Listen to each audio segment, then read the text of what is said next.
I think it's working. Okay. All right. Welcome to week 8. We're going to be sharing our anti-racism books with you today.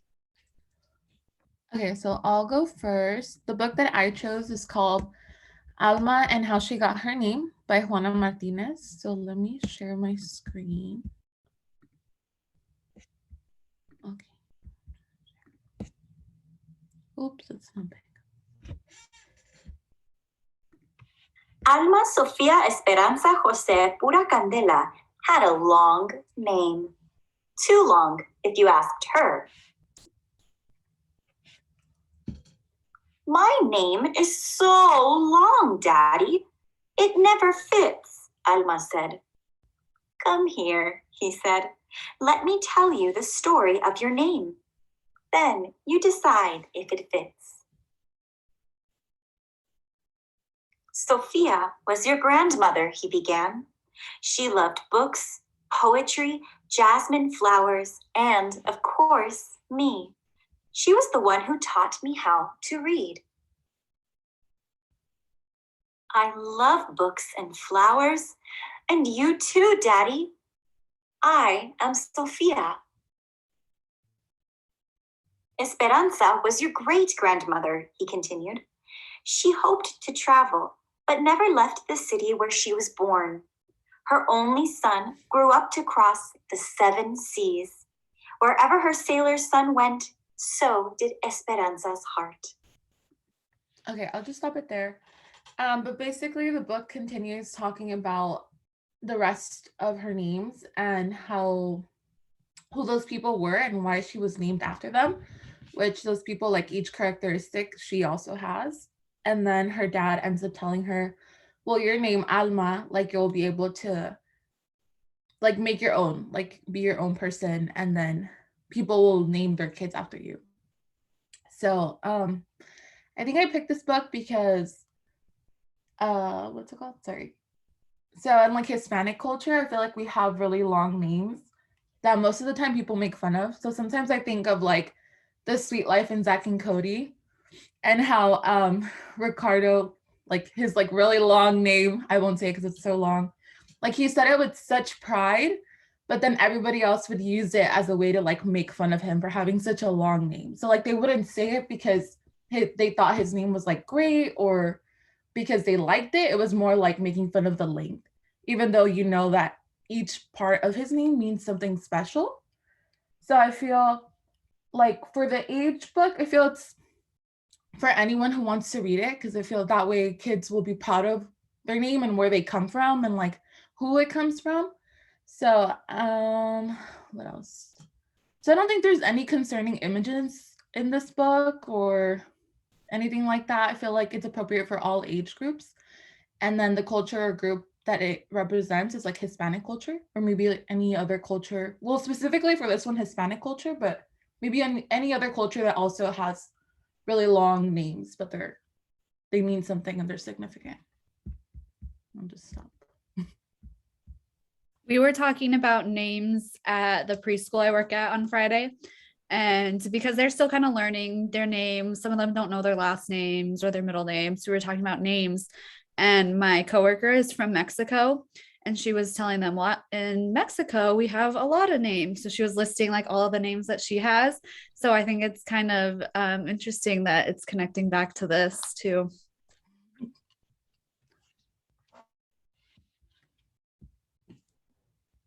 Okay, I could share mine now.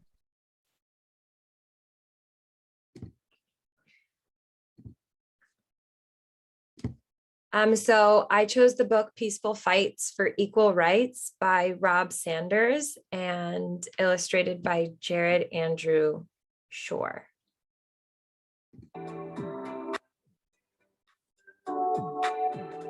Assemble, take action, create allies.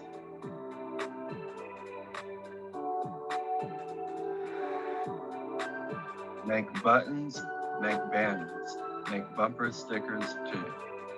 Boycott, boycott, boycott. Chant, cheer, call someone. Campaign, camp out. Demonstrate, Don't give up. Don't give in.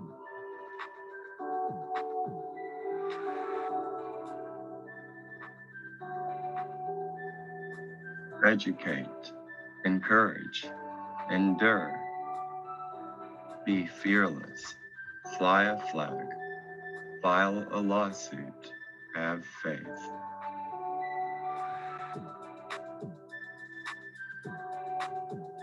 Give time, give strength, give money if you can. Shake a hand, lend a hand. Have hope, be hope. Okay, I'll stop sharing. Sorry, the reader is a little melancholy, but I would read it with a little bit more enthusiasm.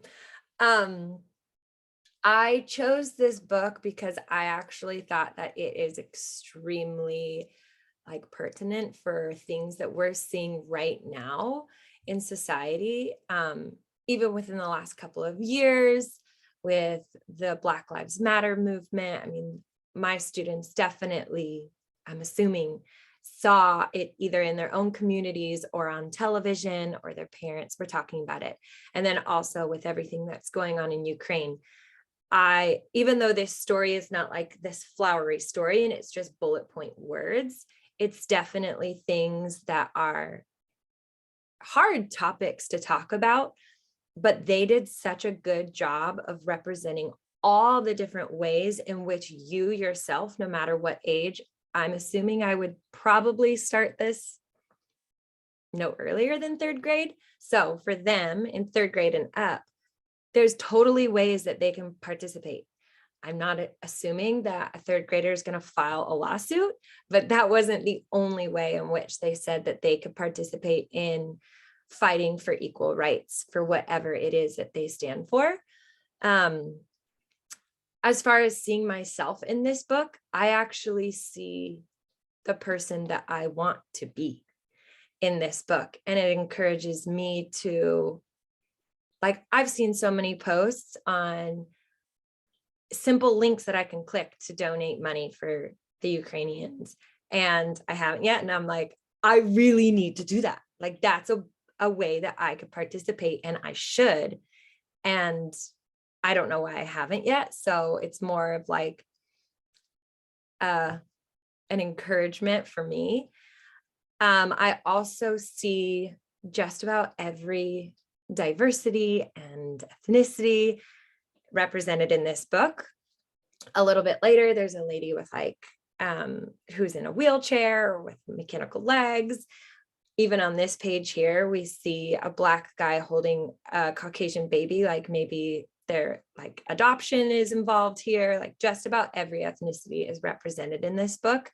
I was astonished. I don't think that there's any negative stereotypes or misconceptions, in my opinion, or concerning images. I think the only thing that possibly is left out is some of the ugly sides of protesting. I didn't see the brutality that is inevitably sometimes involved in it. So, but at this point and for this age level and for what they're asking them to do, I don't think that that's a necessary thing to be represented in here. So I thought that the book did a really great job of presenting students with every option possible for them to use their voice in society for good. I was going to say, even the page you stopped on is perfect. It shows Right. everybody. It looks like a Native American woman. There's a Black man, Right. a white guy, like everyone's here. Right. And like, let me see if I can get to some other pages. I was going to say, it looks like Even a like Jewish she's guy. watching football. I love that. That's like amazing. There's some other, let me see if I could skip ahead. A guy holding a baby instead of it just being the stereotypical like mom. Yes. Yes, I love the representation. Yeah, I thought it was great. And like, how far do you want to go? Like it doesn't, these things aren't out of reach for students. They're definitely tangible things. Call someone. Like, do you want to talk to a friend about it? Like that's using your voice to stand up for something. So Mhm. there we go. Love it. Me too. Okay, so I'm gonna share my book, and I'm gonna start at the beginning only because it'll give you guys kind of some idea of what's going on.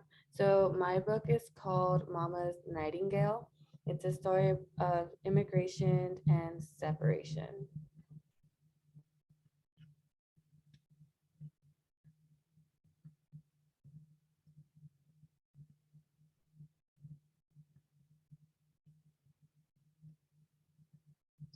When Mama first goes away, what I miss most is the sound of her voice. At night, while Papa's asleep, I sneak out of bed to listen to Mama's greeting on our answering machine. Tampre kita bonti nuve puno. Please leave us good news. One night, I accidentally erased the greeting, and I can no longer hear Mama say those cheerful words that always make me feel so warm inside. We have no good news. For the last 3 months, Mama's been at Sunshine Correctional, a prison for women without papers. When I ask Papa, what kind of papers does Mama need? He says, papers that say she belongs in this country. Can Mama have my papers, I ask? She can't. When I ask Papa, when is Mama coming home? He says, you know, Saya, Mama loves you, Ampi Ampi, very, very much. She'd never stay away too long if she could help it. Every night after he makes dinner for us and helps me with my homework, Papa sits at the kitchen table and writes letters to the judges who send people without papers to jail. He also writes to our mayor and congresswoman and all the newspapers and television reporters he's ever heard of. No one ever writes him back. Papa, can I write letters too? I ask. Of course, he says. You can write your own story. I take Papa's advice, sit down, and write my own story. When I am done, Papa sends what I have written to one of the newspaper reporters he's been writing to. A few days later, there is a message on our answering machine. The message is from a lady reporter saying that she wants to print my story in the newspaper for everyone to read. The next day, another reporter comes to our apartment to interview Papa and me for the television news. All right, I'm gonna stop it there so you guys can kind of get an idea of what's going on. So obviously this is actually about a Haitian family, and her mother does not have papers, and she was sent to a correctional facility for people that don't have papers. And so the biggest thing that I saw was that her dad was writing all of these letters to everybody, to the mayor, to the congresswoman, to the judge, and he was not getting any response back. Not until his daughter wrote her own letter, and it captivated, an audience of people who then wanted to put her on television, and all that traction got back to her mom. And then the judge, she's brought before a judge, and the judge grants her the ability to be able to go back with her family and wait until they reach a decision about if she gets to stay in the US. And I think this is a really powerful story, especially with the immigration crisis we are currently facing. I worked with an organization that worked with immigrant children and reunifying them. And this story is a happy story. You know, her mom was able to come back to her family and still stay instead of staying in the prison, but that's not all for all children. I saw that this book was meant for like third grade and up. So I feel like that's very fitting. Um, I feel like I like the book because it showed how a child has a voice and can make change. Um, Maybe the concerning image would probably be like, think here, there's like the background of like a jail cell, but that's just very, it's very real. That's what they are actually going through. And I think I like this book because it's talking about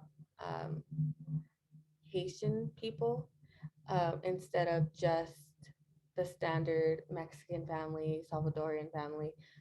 It's talking about a different demographic that does come over as well to the US looking for a better future.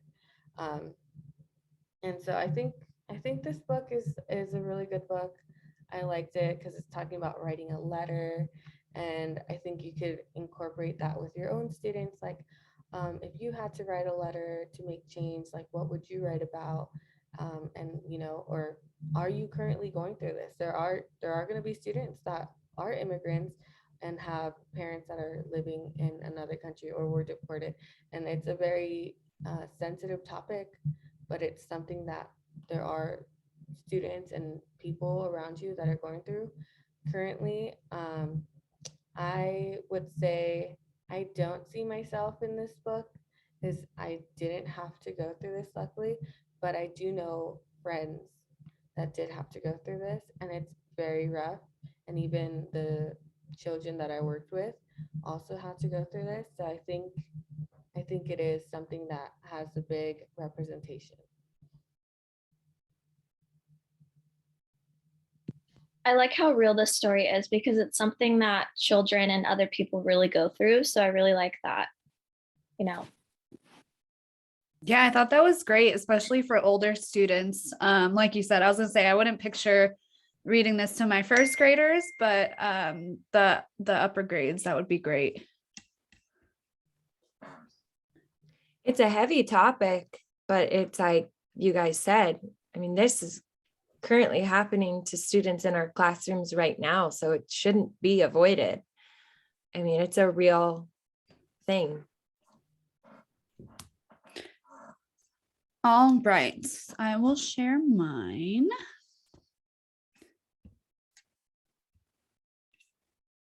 This is Not So Different. So Different by Sienna Riley and illustrated by Anastasia Konovaluk. Everyone is different, so different, can't you see? You look just like you, and I look just like me. My mama is Black, my daddy is white. Put the two together, and I came out just right. My hair is kinky curly, your hair is silky straight. Even though they're different, they both are really great. The world needs different people. It's called diversity. Let's shout out loud about it. It's up to you and me. Let's celebrate our differences and spread our love around. Deep inside each of us, so much love can be found. And since we are all different, it is the way to be. I can learn from you, and you can learn from me. How boring would it be if we were all the same? We'd have the same look, same hair, same skin, and even the same name. It doesn't seem like fun to have only friends like you. So go find someone different and make them your friend too. And even though we're different, some things are still alike. We can both love red. We both love riding on our bike. So yes, everyone is different. We are all different, this is true. But just because we're different does not mean I can't love you, because I do. The end.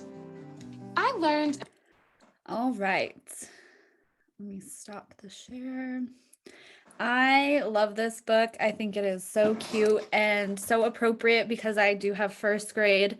So I wanted something kind of like short and sweet and to the point, nothing too complicated. I wanted something that they could really understand.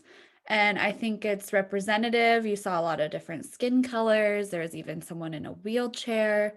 Um, and I feel like I do see myself in that book. I mean, there was a lot of representations of little girls and white girls and black girls and mixed girls, and there were boys in it too. And I like the whole idea of like, let's love everybody, let's be friends with everybody. And I think that's important to teach at a young age before they start growing up and getting kind of like sassy, like the sassy older ones. So I think if you teach it while they're young, and I liked the page where it showed how everyone looked alike. And like, how boring if we all looked alike. We're different and we should embrace it. And I like that it taught about diversity because I feel like that's a big word for kids. They wouldn't like diversity. What's that? So it kind of explains what it is. And overall, I just think it's a really cute book. I kind of want to share it to my class, my first grade class. As you were reading it, I was thinking the same thing. I'm like, that's actually a really good book on diversity. I kind of want to read that to my class. But Yeah, I want to take it or buy it or something. Mhm. Yeah, there's definitely a lot of activities that you could do with that book. And then just like, do like a whole like little wall about being unique and like what makes them different and what makes them the same and like doing that whole thing. And I do like the whole using like the vocabulary, like diversity and like those terms, because those are terms that they should become familiar with, because diversity is what we see around everything that we do. No one is the same and no one is that different, but it's a good book. Yeah, I liked the rhyming aspect too. I think kids kind of pay attention more when there's a little rhyme to it and they can kind of figure out the pattern. Overall, I just really love it. I'm glad I found it. Okay, so I will go ahead and share my screen. So I picked Skin Like Mine. Skin Like Mine is Yeah. Check out this verbal. they're your cousins. It's quite divine. In fact, I'd say it's one of a kind. I wouldn't trade for any other shade. I love my brown skin. Oh, where do I begin? My sister and I are both shades of brown. Me like peanut butter, and she a hazelnut spread, both creamy and smooth. If I had to choose, it'd be hard for me because both are so yummy. Skin Like Mine is really neat, sort of like a brownie treat. Dark chocolate brown, so tasty and sweet. I love my skin from my head to my feet. When I look at Grandpa's skin, you know what comes to mind? Caramel, that's it. A touch of golden brown drizzled on top of your ice cream. Ooh. Okay, so I'm going to stop it right there.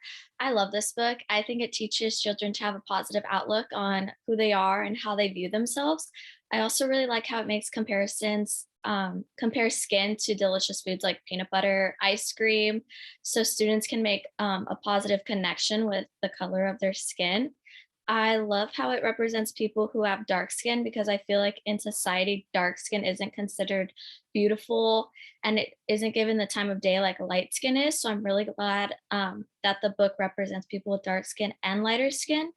And I think this book is for 3rd to 6th grade, but I honestly think it could represent like any age, like K through 6, to teach students to have confidence within themselves and be proud of who they are. So yeah, I think this book does a great job of like building confidence and making students and adults feel comfortable in their own skin. Yeah, I really like your book too, just because like I remember reading some or like listening to podcasts about Black people who had felt that when they were in middle school, I think is when they started doing like comparing themselves to others. And, I think the whole purpose of not feeling confident in their own skin and I think we need to build that self-confidence at a younger age. So I would use that book in younger grades as well. Yeah, I think building confidence at a younger age is so important. So when students get older, they don't think someone with lighter skin looks better than them, or they start comparing themselves to other people. So yeah, I agree with you too. I also liked the different representation within, like, sometimes we could generalize just like, oh, Black people, but it's like, but her skin is different than mine. And same with my grandpa's, and they're all equally so unique, but so beautiful and like should be celebrated. It looked beautiful. Yeah, I really love that too. And just the comparisons to the food too. I thought that was really creative. It's cute. Very cute. Well, I think that's a wrap. Unless, does anyone else have anything to share? All right. Thank you so much. And we'll see you guys next week.